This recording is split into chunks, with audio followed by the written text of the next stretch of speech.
नमस्कार, मैं हूं राजकुमार सिंह और मैं अभी मौजूद हूं वार्ड क्रमांक 12 में सिम्प्लेक्स में, जहां जो है मुख्यमंत्री संजीवनी क्लिनिक है।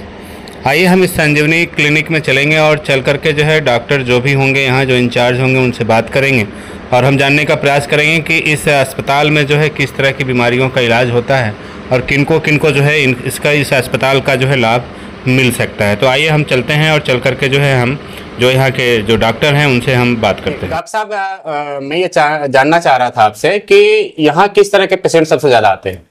यहाँ पे हमारे पास सर्दी खांसी जुकाम के मरीज सबसे ज्यादा हैं और दूसरे नंबर पे हमारे पास चूंकि यहाँ पे एक बैगा बस्ती है और यहाँ पे 10,000 की पॉपुलेशन है, तो यहाँ पे लोगों का जो रहन सहन है वो पानी अच्छा नहीं है यहाँ पे और उनका रहन सहन भी अच्छा नहीं है, जिस वजह से कंटामिनेटेड फूड एंड वाटर से उनको मैक्सिमम टाइफाइड इन्फेक्शन होने का खतरा बना रहता है।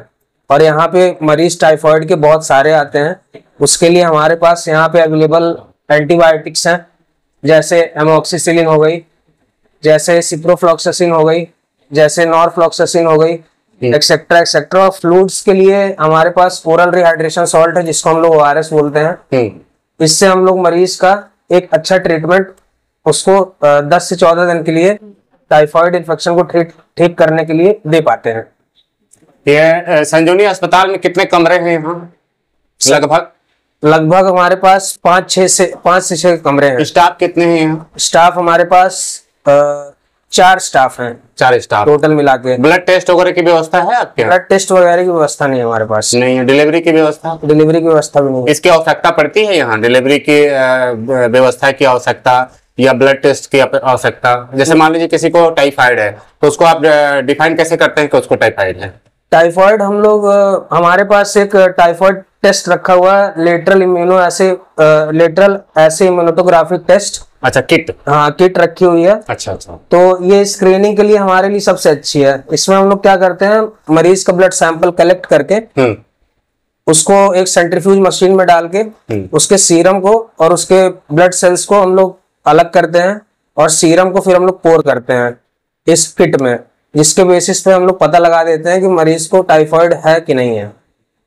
और जो डिलीवरी के पेशेंट आते हैं उनको क्या करते हैं आप लोग? मेरा ऐसा मानना है कि डिलीवरी के जो पेशेंट होते हैं तो उनके लिए एक स्टेरलाइज्ड कंडीशन होनी चाहिए, जो कि एक टर्शियरी केयर सेंटर जैसे कि हॉस्पिटल हो गया, एक स्टेबल मेडिकल कॉलेज हो गया, वहां पे अवेलेबल हो सकती है। OT जैसी व्यवस्था, ऑपरेशन थिएटर जो होता है, तो वो चीज वहां पे उनको ज्यादा अच्छे से हो सकती है। यहाँ पे क्या है कि यहाँ पे वो स्टेरलाइज्ड कंडीशन अवेलेबल नहीं हो पाएगी।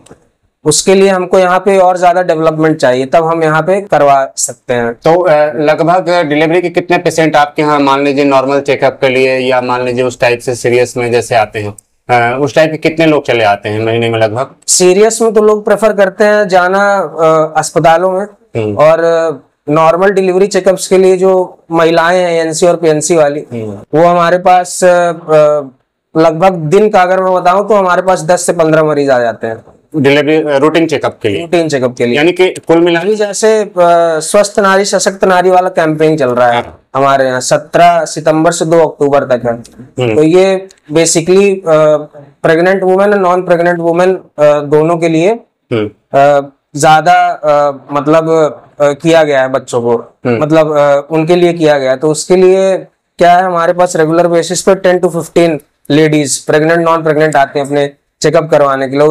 उसमें टोटल 12 फैसिलिटीज हैं। फॉर एग्जांपल जैसे हम लोग HIV स्क्रीनिंग करते हैं, जैसे TB स्क्रीनिंग करते हैं, हीमोग्लोबिन टेस्ट करते हैं उनका ये सारी व्यवस्थाएं यहाँ हैं। हाँ, वो व्यवस्था यहाँ पे है। और TB के पेशेंटों के लिए ट्रीटमेंट की व्यवस्था, दवा वगैरह की व्यवस्था, वो सब है? TB के पेशेंट के लिए हमारे पास व्यवस्था नहीं, TB की स्क्रीनिंग के लिए हमारे पास। अच्छा, स्क्रीनिंग के लिए। हाँ। फिर उनको ट्रीटमेंट कहाँ मिलता है? फिर ट्रीटमेंट जैसे TB के पेशेंट का 6 महीने ट्रीटमेंट चलता है। उसके लिए हमको हमारे पास एंटी रेट्रोवायरल ड्रग्स चाहिए, ART जिसको हम लोग बोलते हैं। तो उसके लिए हम लोग यहाँ पे जो की व्यवस्था नहीं है, तो हम लोग मैक्सिमम पेशेंट्स को रेफर करते हैं ट्रॉमा सेंटर में। ट्रॉमा सेंटर के लिए मतलब जो पेशेंट आपके कंट्रोल से या व्यवस्थाएं नहीं है, अगर वो मान लीजिए कि व्यवस्थाएं ऐसे डिलीवरी के लगभग 10 पेशेंट जो है डेली आपके पास रूटीन चेकअप के लिए आते हैं, अगर इनको डिलीवरी यहाँ करवाया जाए, डिलीवरी में अगर उनको ट्रांसलेट किया जाए तो लगभग 10 पेशेंट तो आपके पास हो जाएंगे लगभग डिलीवरी के लिए। जी, जी। यानी महीने में कम से कम 300 डिलीवरी हो सकती है यहाँ। जी। अगर यहाँ ऐसी व्यवस्था हो तो जी। है ना। उसके लिए फिर स्टाफ में क्या मात्र इंस्ट्रूमेंट बढ़ाने पड़ेंगे, स्टाफ बढ़ाने की आवश्यकता तो होगी नहीं कि पड़ेगी? स्टाफ हमारे को एक बेसिकली होता क्या है कि एक क्राइटेरिया होता है। हाँ। कि जो डिलीवरी करवा रहा है, हाँ। उनके लिए एक क्राइटेरिया होता है कि जो कोई भी दाई हो उसकी मतलब स्टाफ की भी आवश्यकता पड़ेगी। हाँ, स्टाफ की आवश्यकता पड़ेगी। उसमें हम लोग को स्पेशलिस्ट की आवश्यकता पड़ सकती है। अगर डिलीवरी की व्यवस्था अगर यहाँ संजीवनी अस्पताल सिंप्लेक्स में कर दिया जाए जी, तो ट्रामा सेंटर के ऊपर जो 300 डिलीवरी का लोड हर महीने जो पड़ रहा है जी, लगभग जी, तो उतने कम हो सकते हैं, उतने कम हो सकते हैं, है ना। जी। तो मतलब उसकी व्यवस्था यहाँ हो जाए तो बेहतर होगा जी। और सबसे ज्यादा यहाँ टाइफाइड के पेशेंट आपको टाइफाइड के पेशेंट आते हैं हमारे पास, सर्दी खांसी जुकाम के नॉर्मल जो मरीज आते हैं, और जो ईट फैक्ट्री में काम करते हैं लोग, जो सीमेंट फैक्ट्री में काम करते हैं लोग, और चूंकि यहाँ पे रहन सहन अच्छा नहीं है, कंडीशन अच्छी नहीं, कंटामिनेटेड फूड एंड वाटर जैसे मैं आपको बताया, तो उससे बहुत सारे डर्मेटोलॉजी के भी केसेस आते हैं।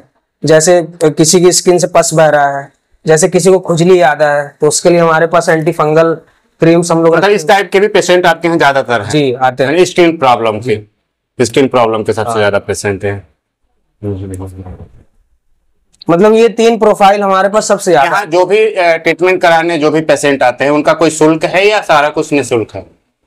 सब कुछ निःशुल्क है, सारा कुछ निःशुल्क। सारा कुछ निःशुल्क। ये सिंप्लेक्स वार्ड 12 के जो लोग हैं, यहाँ के जो आम जनता है, जो लगभग 10,000 के आसपास लोग हैं, जी, वो जो झोला छाप डॉक्टरों के पास जो ट्रीटमेंट जाकर कराना चाहते हैं, जी, उनको आप क्या संदेश देना चाहेंगे? उनको मैं यही संदेश देना चाहता हूँ कि जैसे मैं अब यहाँ पे बैठने लग गया हूँ, तो उनको वहां पे जाने की जरूरत नहीं है, बिकॉज वो सबसे पहली बात की रजिस्टर्ड मेडिकल प्रैक्टिशनर नहीं है। हाँ। उनके पास कोई ट्रेनिंग नहीं है, ठीक है।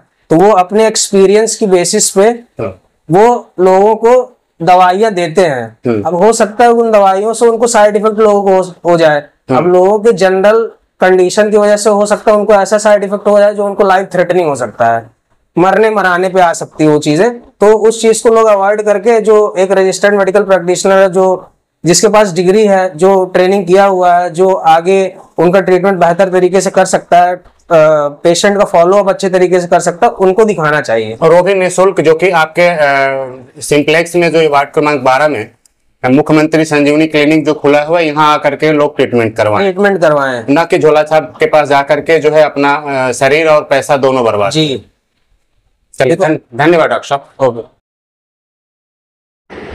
ये जो हमारे साथ मौजूद थे डॉक्टर अनुपम सिंह हैं, और ये मुख्यमंत्री संजीवनी क्लिनिक सिंप्लेक्स कॉलोनी वार्ड क्रमांक 12 के ये डॉक्टर हैं। और इनका कहना है कि जो लोग भी झोला छाप डॉक्टरों के पास जाकर के अपनी ज़िंदगी को खतरे में डाल रहे हैं, अपना पैसा बर्बाद कर रहे हैं, वो जो है मुख्यमंत्री संजीवनी क्लिनिक में आकर के निःशुल्क अपना ट्रीटमेंट एक अच्छे MBBS डॉक्टर से करवाएं, और न कि जो है झोला छाप डॉक्टरों के पास जा करके जो है अपना पैसा और अपना जीवन